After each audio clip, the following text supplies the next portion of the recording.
Welcome to our channel. నేను మీ నవీన్. ఈరోజు మనతో మాట్లాడడానికి ప్రముఖ సినీ జర్నలిస్ట్ అప్పాజీ గారు ఉన్నారు. అయితే విషయం అఖండ 2 సక్సెస్ తర్వాత విభిన్నమైనటువంటి రెస్పాన్స్ వస్తున్న వేళ బోయపాటి గారు మరొక బిగ్ అప్డేట్ ఇవ్వడానికి రెడీగా ఉన్నట్టు తెలుస్తుంది. సో సార్తో మాట్లాడే విషయాలు ఏంటో తెలుసుకుందాం. నమస్తే అండి. నమస్తే. సో అఖండ 2 తర్వాత మిక్స్డ్ టాక్ నడుస్తుంది. అవును, కొంతమంది సక్సెస్ అంటున్నారు, కొంతమంది ఫెయిల్యూర్ అంటున్నారు. అప్ టు దెమ్, వాళ్ళకి ఇష్టం వచ్చినట్టు చెప్తూ ఉన్నారు. కానీ సినిమా చూసి మాట్లాడింది మాత్రం వాస్తవం. సో ఇంకొక అప్డేట్ తో బోయపాటి గారు మన ముందుకు వస్తున్నట్టుగా ఒక పెద్ద అప్డేట్ వస్తుంది. అది కూడా బడా హీరోలు, బడా దర్శకులతో జతగట్టబోతున్నారు. దాని గురించి సంబంధించి అదే అంటే నువ్వు అడుగుతున్నది బోయపాటి బాలకృష్ణ మళ్ళీ వరుసగా 4 సినిమాలు చేశారు. తర్వాత ఇప్పుడు 5వ సినిమా కూడా ఇమీడియట్ గా చేయబోతున్నారని చెప్పి ఒక వార్త చక్కర్లు పడుతుంది. బాలకృష్ణ గారితో అండి. అదే మరి అదే I mean Boyapati next cinema అంటే ఇప్పుడు అతనికి నువ్వు అన్నట్టు ఒకవేళ అఖండ 2 ఆశించిన స్థాయిలో విజయం సాధించకపోయినా కూడా ఇమీడియట్ గా ప్రాజెక్ట్ అయితే అతనికి ఉంటది కదా. అఖండ 2 కూడా జస్ట్ విడుదల 1 వీక్ అయ్యింది. ఆ సినిమాకి విపరీతమైనటువంటి బిజినెస్ జరిగింది. ఆ స్థాయిలో వసూళ్లు రాబట్టడంలో కొంత ఏమైనా ఇదవుతుందేమో, కానీ మామూలుగా చూస్తే ఆ సినిమా ఇప్పటికి 70 కోట్ల పైన కలెక్ట్ చేసింది అంటున్నారు. ఆ రకంగా చూసినప్పుడు అది హిట్ కిందనే మనం పరిగణించాలి. పైగా జస్ట్ 1 వీక్ అయింది కాబట్టి అప్పుడే ఆ సినిమాని డిజాస్టర్ అని కానీ లేకపోతే బ్లాక్ బస్టర్ అని కానీ మనం అప్పుడే డిక్లేర్ చేయలేని పరిస్థితి. ఇప్పుడు ఏంటంటే బోయపాటి బాలకృష్ణ కాంబినేషన్ అనేది ఎలాగో డెఫినెట్గా ఇంకోసారి రిపీట్ అవుద్దని అందరికీ తెలుసు. కానీ ఇప్పుడు ఇంత ఇమీడియట్గా మళ్ళీ అంటే వెంటనే ఇప్పుడు బోయపాటి అఖండ తర్వాత ఇంకో సినిమా చేశాడు, సింహ తర్వాత వేరే సినిమా చేశాడు, లెజెండ్ తర్వాత వేరే సినిమా చేశాడు, తర్వాత మళ్ళీ బాలయ్యతో జత కట్టాడు. ఇప్పుడు ఏంటంటే అఖండ 2 తర్వాత ఇమీడియట్ గా మళ్ళీ బాలయ్య తోటి అతను సినిమా చేయబోతున్నాడు అని చెప్పి ఇప్పుడు ఒక వార్త చక్కర్లో పడుతుంది. ఇంకొక విషయం అంటే అఖండ 3 సీక్వెల్ రాబోతుంది అన్నట్టుగా కూడా కొన్ని అప్డేట్స్. అవును, వాళ్ళ అఫీషియల్ గా జై అఖండ అనే పేరు కూడా పెట్టి అన్నారు. కానీ ఇప్పుడు బాలయ్య బోయపాటి కాంబినేషన్ లో వచ్చేది నాకు తెలిసి అఖండకి కొనసాగింపుగా ఉండేది అని నేను అనుకోవట్లేదు. యాక్చువల్గా బోయపాటి గీత ఆర్ట్స్లో అల్లు అర్జున్ తోటి సరైనోడు సినిమా చేశాడు. ఆ సినిమా సూపర్ డూపర్ హిట్. అంటే అల్లు అర్జున్కి విపరీతమైనటువంటి మాస్ ఇమేజ్ తీసుకొచ్చిన సినిమా అది సరైనోడు. ఆ సినిమా తర్వాత బోయపాటి దర్శకత్వంలోనే ఇంకో సినిమా చేయడం కోసం అప్పట్లోనే అల్లు అరవింద్ గారు అడ్వాన్స్ ఇచ్చారని వార్తలు వచ్చినాయి. దాన్ని అరవింద్ గారు కూడా అధికారికంగా ధృవీకరించారు. నేను అవును, బోయపాటికి అడ్వాన్స్ ఇచ్చిన మాట వాస్తవమే, డిలే అవుతున్న మాట వాస్తవమే, డెఫినెట్ గా ఉంటది, ఎవరితో అన్నది అప్పుడు నేను చెప్పలేనని చెప్పి ఆయన పలు సందర్భాల్లో చెప్పడం జరిగింది. బోయపాటి చిరంజీవి కాంబినేషన్ లో సినిమా అని అప్పట్లో వార్తలు వచ్చాయి. లేదు బోయపాటి రామ్ చరణ్ కాంబినేషన్ లో ఒక సినిమా వచ్చే అవకాశం ఉందని కూడా వార్తలు వచ్చాయి. అయితే ఏం జరిగిందంటే బోయపాటి రామ్ చరణ్ కాంబినేషన్ లో వచ్చినటువంటి వినయ విధేయరామ చాలా దారుణమైనటువంటి రీచ్ అవ్వలేదని చెప్పుకోవచ్చు. దారుణంగా డిసప్పాయింట్ చేయడంతో అటు చిరంజీవి బోయపాటి కాంబినేషన్ మెటీరియలైజ్ అవ్వలేదు, బోయపాటి రామ్ చరణ్ కాంబినేషన్ అనేది ఆబ్వియస్లీ మెటీరియలైజ్ అవ్వదు. కానీ ఈయన బోయపాటికి ఇచ్చిన అడ్వాన్స్ మాత్రం అలాగే ఉండిపోయింది. కాబట్టి అల్లు అర్జున్ కాంబినేషన్లో మళ్ళీ ఏమైనా సినిమా ఉంటుందా అనే చర్చ కూడా ఇది కూడా జరిగింది.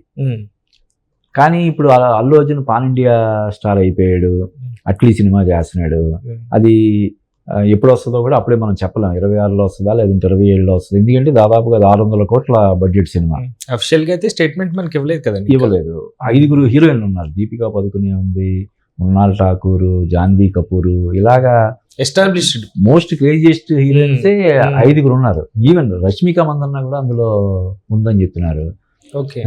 సో ఆ ప్రాజెక్ట్ ఎప్పుడు అవుతుందో చెప్పలేము. తర్వాత ఇప్పుడు బాలీవుడ్లో కొంతమంది ప్రముఖ దర్శకులు కూడా అల్లు అర్జున్ తోటి కొలాబరేట్ అవ్వాలని ఇది ప్రయత్నాలు జరుగుతున్నాయి. కాబట్టి ఇప్పుడు అంటే బోయపాటి కూడా పాన్ ఇండియా సినిమా తీయగలిగే రేంజ్ ఉన్నప్పటికీ కూడా ఆ కథ అది అప్పటికప్పుడు సెట్ అవ్వాలంటే కష్టం. కాబట్టి ఈ బోయపాటికి ఇచ్చిన అడ్వాన్స్ ఎలాగ ఉంది కాబట్టి బాలకృష్ణ తోటి బోయపాటికి మంచి అనుబంధం ఉంది కాబట్టి ఈ ప్రాజెక్ట్ ని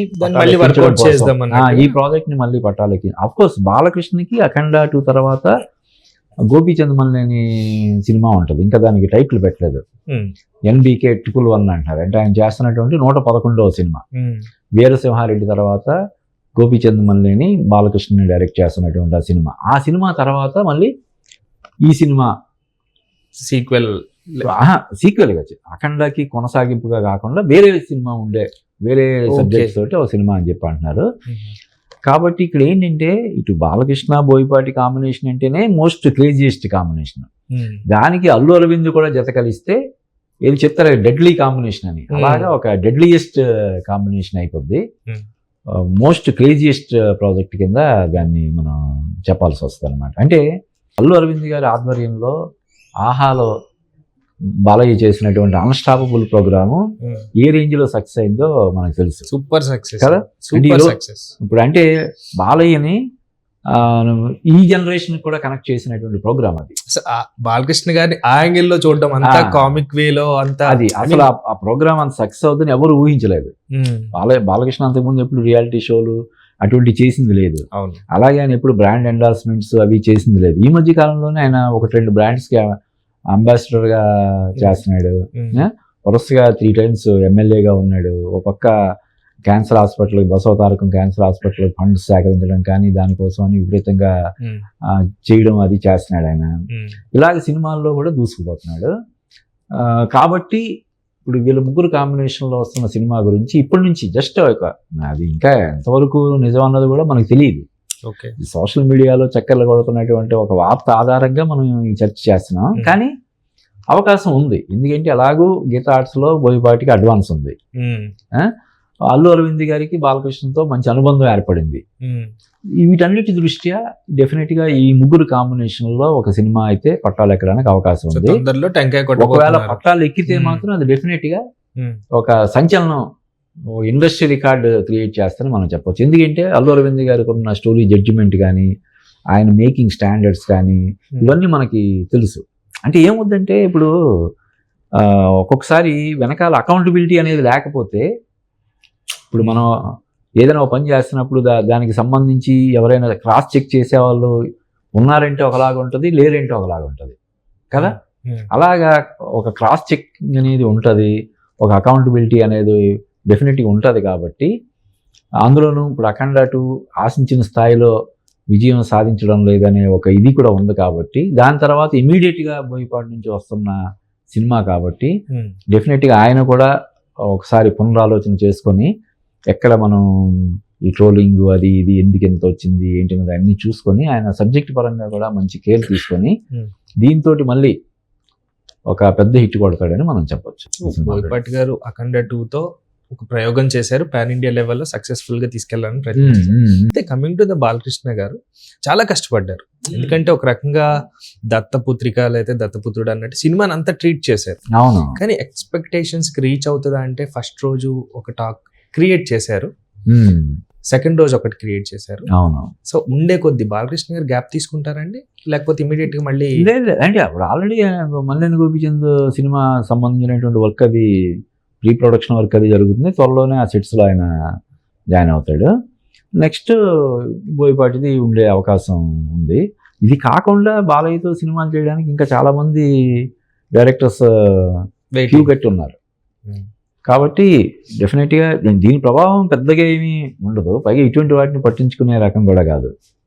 అంటే విపరీతమైనటువంటి సక్సెస్ వచ్చినా ఫెయిల్యూర్ వచ్చినా కూడా వాటన్నిటికీ జయాపజయాలకు అతీతంగా ఆయన ముందుకెళ్ళిపోయే స్వభావం ఉన్న వ్యక్తి కాబట్టి ఇదేం కాదు. ఇంకొకటి ఏంటంటే నవీన్, ఈ సినిమాకి ఇందాక కూడా చెప్పాను, దీనికి విపరీతమైనటువంటి బిజినెస్ చేయడం వల్ల దాదాపుగా 130 కోట్లు కట్టామని మనం నట్టికుమార్ ఆయన చెప్పడం జరిగింది. అంటే మేము ఆల్రెడీ 130 కోట్లు కట్టాము, ఈ సినిమా ఇప్పుడు సడన్గా వాయిదా పడింది, మాకు అందరూ చాలా ఇబ్బందులు పడే పరిస్థితి ఉంటుంది, మా డబ్బులు మేము కట్టిన డబ్బులు మాకు ఇచ్చేస్తే మాకు కొంచెం ఊరటగా ఉంటుంది అని చెప్పి ఆయన చెప్పాడు. అంటే ఇన్సైడ్ తెలుసు, మామూలుగా 120-130 కోట్లు జరిగిందని ఇన్సైడ్ వర్గాలకు తెలిసిన విషయాన్ని ఆయన అఫీషియల్గా అనౌన్స్ చేశాడు. ఇప్పుడు ఇక్కడ ఏమైంది, దీనికి 130 కోట్లు అనేది ఒక బడ్జెట్ లాగా, దీనికి ముందు వచ్చిన సినిమాలాగే దానికంటే ఒక 5% 10% ఎక్కువ బిజినెస్ చేసి ఉంటే దీనికి ఇబ్బంది ఉండేది కాదు. కానీ డబుల్ బిజినెస్ అవడం వల్ల ఆ మొత్తం అంతా రాబట్టడానికి కొంచెం ఇబ్బంది పడే ఇది ఉంది. ఇంకొకటి ఏంటంటే ముందు ప్రకటించిన టైంకి రాకపోవడం, తర్వాత కూడా కోర్టుకు రేట్లు పెంచుకోవడానికి సంబంధించి కోర్టుల నుంచి కొంత ఇబ్బంది ఎదురవ్వడం, ఇలాగా ఈ వేరియస్ రీజన్స్ వల్ల ఆ సినిమా కొంత ఇది స్ట్రగుల్ అయ్యే ఇది కనిపిస్తుంది. కానీ ఓవరాల్గా ఆ సినిమాను కూడా నాకు తెలిసి హిట్ జాబితాలో లేదంటే సూపర్ హిట్ జాబితాలో చేర్చాల్సిన, అంటే ఓవరాల్గా మనం సినిమా ఎప్పుడు కూడా దానికి ఎంత ఖర్చు పెట్టారు, ఎంత వచ్చింది అనే దాన్ని బట్టి కదా. ఇప్పుడు ఆల్రెడీ ఆ సినిమా తీసినటువంటి ప్రొడ్యూసర్లు అయితే టేబుల్ ప్రాఫిట్, ఎప్పుడైతే నిర్మాతలు సేఫ్ అవుతారో ఆ సినిమాని మనం హిట్ కింద మనం డిక్లేర్ చేయాలి. అయితే అట్ ది సేమ్ టైం డిస్ట్రిబ్యూటర్లు ఎగ్జిబిటర్లో కూడా నష్టపోకూడదు కాబట్టి ఇంకా దీనికి రన్ అనేది ఉంది కాబట్టి, జస్ట్ 1 వీకే కదా అయింది, ఇంకా రన్ అనేది కనీసం ఇంకొక 2 వారాలు అయితే ఉంటుంది కదా. పైగా ఇది కేవలం ఒక లాంగ్వేజ్కి పరిమితమైనటువంటి సినిమా కూడా కాదు కాబట్టి మిగతా భాషల్లో కూడా ఈ సినిమాని డబ్బింగ్ చేసి రిలీజ్ చేసే ఇది ఉంది కాబట్టి, చేస్తున్నారు కాబట్టి వీటన్నిటిని పరిగణలోకి తీసుకున్నప్పుడు ఇప్పుడు ఇమీడియట్గా సినిమాని మనం డిసప్పాయింటెడ్ మూవీస్ జాబితాలో మనం చేర్చకూడదని నా అభిప్రాయం. Thank you sir, thank you so much. Thank you Naveen.